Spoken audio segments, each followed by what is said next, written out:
Welcome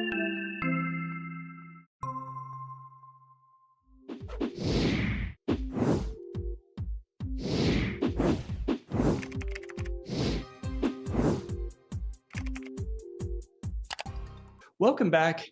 Now, last week we talked about the ketogenic diet and how it relates to mental health and some different things that we think about as it relates to our field of mental health.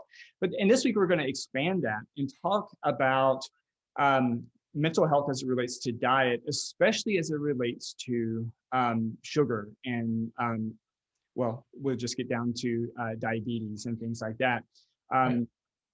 There's a lot to talk about this in this area because, my goodness, there are so many people that are affected by diabetes. We tend to think of it in a very restricted way as it relates to physical health. But we're going to talk about a study that not just relates it to mental health, but also talks about some things that we should consider as it relates to maybe some of these issues start in childhood. Right. Yeah, the whole issue of diet, we're all hearing a lot these days about the gut-brain connection and the gut biome and the flora in your gut and what's the relationship between your gut biome and things like depression and anxiety, other types of mental illness. And so what we're trying to do is sift through that and provide what appears to us to be pretty reliable information and very useful information and very practical information as you try to decide what foods you should eat and what foods you should be avoiding, both for your overall physical health, but also your mental health. And so that's what we want to present some of this information this morning. And we found one that generally speaks to these issues in adults, and one, surprisingly, is a large study that was undertaken in children that suggests that we need to be careful about the same issues in childhood because these diet, the way we eat today, especially in the United States, might have mental health implications later in life. We used to think that children could just about eat whatever they wanted because they burned it all off because they were so active. If children are not as active as they once were, then that's going to change. And maybe we should start questioning that assumption. Absolutely. So we posted links to two articles in the show notes. And the first one is just going to give us a bit of an overview as it relates to diabetes and how, what diabetes is. We're not going to go into a lot of detail about that because this isn't a diabetes podcast. But endocrinology class, right? There's a lot of good information in the article, and again, we'll go through some of it, and but it relates that to depression and some other mental health conditions, and then a lot of that information is going to help us better understand the information that's presented in the second article, which reports on a study, that large study that you were talking about. So let's start out by talking a little bit about what diabetes is. There's a couple different types, right? Right. Yeah, because there's this relationship between diabetes, obesity, and depression. There's some combination of factors here, and I think that's what we mainly want to talk about is this relationship between diabetes, obesity, and depression. That those three things seem to be related to each other, and it's a pretty significant problem because about 43% of our population is obese. Right. So obesity, we all know, obesity is becoming a problem. If you look back at pictures, family albums right. from the 40s and 50s, look at World War II soldiers. They were all lean. They were all skinny. You didn't see many fat soldiers. It's not because they were just active. We just ate differently in those years. I pulled out an old photograph of my father and uncles and everything, and they were all these 8 guys sitting on a hillside somewhere, and they were all lean. They were all thin. There were no belly fat on any of them. And I think it was because of the way we ate in those days, the way they ate in those days. My son went to France a few years ago and said, "Dad, everybody's small there." And what he meant was they're lean. They're not corpulent. They're big like we are. Mm-hmm. But 42% of us are obese. And so we got to talk obesity, diabetes, and depression. Right. And it's and that relationship is primarily associated with type 2 diabetes, right? Type So 2, right. type 1 diabetes is a condition that oftentimes first manifests in childhood. Yeah. And it's a medical condition that has relatively little, if anything, to do with diet. Right. There's some things that are necessary to help control it through your diet and manage it through your diet, but it's not caused by one's diet. Type 2 diabetes, on the other hand, is the insulin dependent diabetes, and that is typically associated with diet. High carbohydrate diets tend to lead to, as you suggested, obesity. And obesity, people who are obese have a higher prevalence of diabetes and heart condition and lots of other things. So it's a very tangled web once we start getting into that area. But as you said, even when we look at kids now, there's more and more kids being diagnosed with type 2 diabetes. In the past, as I said, type 1 diabetes was most commonly diagnosed in childhood. Now we're seeing type 2 diabetes because kids aren't as active and because, as you said, the diet that we're eating now. Now, Bernie, you took that course on nutrition or something several years ago? Is it diet and health? And we've talked to Leslie Korn, the famous dietitian at Harvard. And correct me if I'm wrong, but type 1 diabetes is your pancreas doesn't produce enough insulin. It just doesn't give you enough insulin. Right? And so if you don't have enough insulin, you don't break down the glucose. Right. Okay. Type 2 diabetes is that you are eating too many carbohydrates, and your body is constantly trying to break that down, and you're constantly producing insulin, and eventually the body builds up a tolerance to insulin. Is that accurate? It's a very complicated system, and and they both have to do with the breakdown of insulin or the breakdown of sugar via insulin. Yes, what happens in type 2 diabetes is that your body isn't producing insulin in response to your dietary intake the way that it should, and that's why a person with type 2 diabetes, they'll eat something and their blood sugar will spike, and it will spike because it's not releasing enough insulin to break down the sugar, and so the sugar stays in the bloodstream longer. And that's what insulin resistance is, right? Right. Okay. Your body becomes resistant to insulin. Right. Okay. Right. And so you get into this cycle where you have your blood sugar state gets really high. The person with diabetes will then check their blood sugar, see that their blood sugar is too high, usually inject insulin, and it lowers their blood sugar. And because of the way that their pancreas is dysfunctional at those times, what will happen is if then they don't eat for a while, their blood sugar will drop significantly.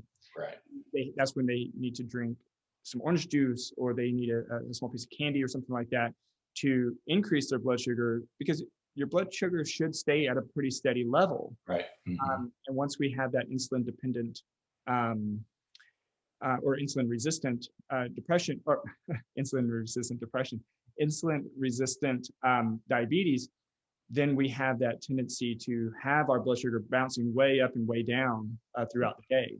Right. Okay. Yeah, because you're eating large amounts of food, high calorie foods, you're constantly straining this insulin system, the release of insulin, and eventually it starts to break down. It doesn't do what it's supposed to do. It doesn't function normally. I think that's why we're supposed to eat several times a day, because it keeps everything in a sort of a steady state. Because 32% of people are, this study, almost 35% of Americans are pre-diabetic. We're all kind of flirting with this this type 2 diabetes because of the way we eat, kind of foods we eat. So, and we have to be careful because the brain also has insulin receptors. And I think that's the connection, that we're saying if you're messing with your insulin system, It's not just how you're feeling, it's that insulin goes to your brain too. And it particularly affects structures like that make new memories and that help us with balance and coordination and inhibition. So it has a direct, this insulin resistance has a direct effect on the brain. And that's what we want to try to get a better understanding of. Yeah, and there's a lot of research looking at how other roles that maintaining high levels of glucose in your bloodstream, what it does to your body. It creates a lot of inflammation, which we've talked about in the podcast before. And as you said, it affects areas that relate to memory function, like the hippocampus, things like that.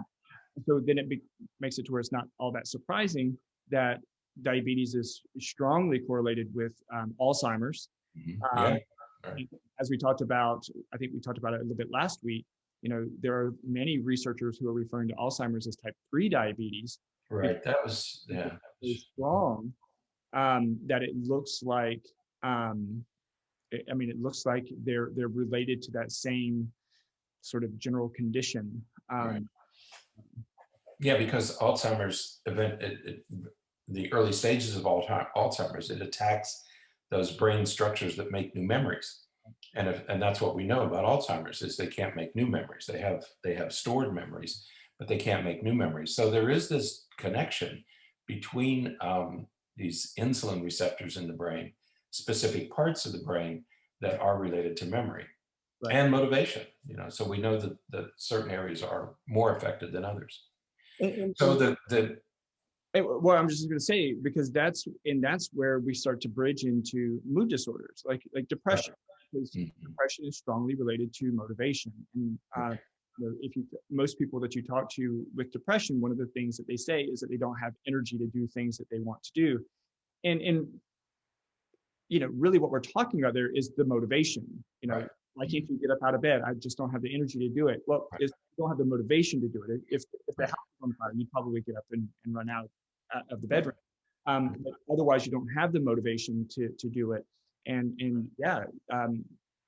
that may be a good way of looking at that. As you try to grasp the complexity. And you're right.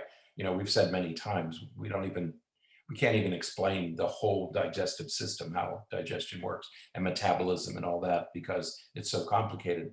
But if you want to narrow it down to a few things, eating these highly processed, high calorie foods is going to affect your brain because the brain has insulin receptors. So if you mess with your insulin output, you're going to be taxing these areas of your brain. And the two areas are memory and motivation. Those are the two that seem to be directly implicated in this insulin resistant state that we're putting ourselves in. And so when you, as you get larger, as we individually get larger and as a culture get larger, we're talking about a large number of people, 35%, who are flirting with this, these brain anomalies. Well, and to your point from earlier, this is a more recent problem because when you think about how our diets change, our diet, the standard American diet, in what we typically consume here, started to significantly change back in the 80s. And it started changing at that time because everybody became very conscientious about fat.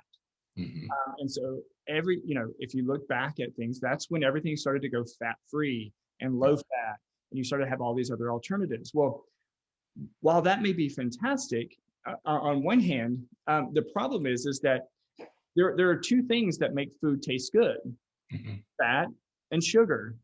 Right. Those are really the two things that make food taste good. So if you take out one, you have to add the other to make it palatable for people to eat. And so they take out the fat to make it low fat or no fat. They have to add sugar. They have to add something to make it taste good enough for you to eat it. Right. And so starting in the 80s, we started seeing this significant increase in the amount of sugar that's in foods. You can go buy candy now that is pure sugar, and on the front it will say a low-fat diet, a low-fat food. Fantastic. It is. But it's just pure sugar. Right. And dietitians knew, because when I was at the University of Tech, I worked at the Children's Hospital of Austin, and they had a dietitian there. And she made us aware of that back in the early 90s. You know, it was right after that. And she said, well, you know, it's fat free, but it's loaded with sugar. They're replacing the fat with sugar. So be careful of these low fat diets. But that information didn't get out to the general public until much later. Yeah, Absolutely. so when we look at, as this relates to kids, mm-hmm. and why we're starting to have these problems younger and younger is because we have a lot of processed foods because we don't have time to really cook. Right. And, just to be honest, a lot of parents aren't home to cook home cooked meals because working multiple jobs or, how many kids are on the run all the time because they have to go from this activity to that activity. And so it's so much easier just to, pop something in the microwave or even to stop by fast food or something like that. In those highly processed foods like that, they're going to be high in carbohydrates. They're high in sugars. They're certainly convenient. You know, you can pop them in the microwave and have a snack after school, pizza rolls or, different sandwiches. But there's a price to pay for that. And especially in children, because, there was that, as I said earlier, there was a time when children would be outside playing or inside playing, and they would burn off all these calories. You walk to school and you're active at school, and you walk home and you play after school and you play at night. And even if you weren't involved in organized athletics, you were outside doing things on your bicycle, running around, playing tag. And I think of the pandemic, what the pandemic has done is made everybody, including children, far more sedentary. Right. We're spending more time in our homes, and these kids are eating the same amount of food. They're eating the same calories, but they're not as active, and they're going to start to store those calories as body fat. Right, and so this does help us bridge into that second article, right? Because we think about all of these health-related things. We think about diet because of what it does to our weight, what it does, our risk for diabetes and heart problems and strokes and things like that. And anytime we talk about that, we're typically talking about adults. Mm-hmm. However, because kids don't burn off those extra calories like they used to, or because most of the foods now are those foods that aren't as healthy, we're starting to see that some of these effects begin in childhood and can predict what's going to happen to an adult, or that person wants to become an adult. Right, and this is an impressive study. There were 15,000 children who were followed from age 1 to age 24. This is a massive study that was reported in January of 2021. And it targeted two things. It made two measurements over these years.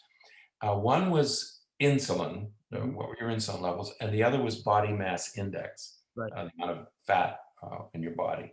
And they were measured, insulin was measured at ages 9, 15, 18, and 24. And body mass index, they didn't specify. They specify in the study itself. In this synopsis of the study, they just said repeatedly, because body mass index is now measured by pediatricians. And so that it's part of your well child visits if you're taking children to the pediatrician. And so these are the two measures: body mass index and insulin. Yeah, and they found, and so they watched them over time, and assess things like any medical problems or any mental health problems or anything like that. And they found that beginning at age 9, right, children with who had consistently high levels of insulin, right, were 5 times more likely to be at risk or at 5 times higher risk for psychosis, and 3 times higher risk for later being diagnosed with either schizophrenia or bipolar disorder. Right, right. Mm-hmm. Yeah, which is alarming. It is really tough to wrap your head around that. Right. Right. Yeah, I was absolutely astonished when I saw these numbers. And again, it takes a longitudinal study like this, which is very difficult to do. They're very expensive, and it's very difficult to do. And imagine doing a 24-year study. You have to have 15,000 people in it, because you're going to have a ton of people out and people who pass away or move away and you lose contact with them and things like that. So Right. Yeah, this is the hardest research to do. And to do it for this long means that probably the original researchers may not have even been involved by the end of the study. Many of the original researchers would also have moved or transferred to other places. Mhm. And so but it takes this kind of longitudinal rigor to be able to make these sorts of associations. So um, that was the first move, insulin levels. And we also learned that body mass index plays a role. Right. Yeah. So if a child had a significant increase in their body mass index during puberty, they were 4 times more likely to experience depression by the time they were in their mid-20s. Right. And Right.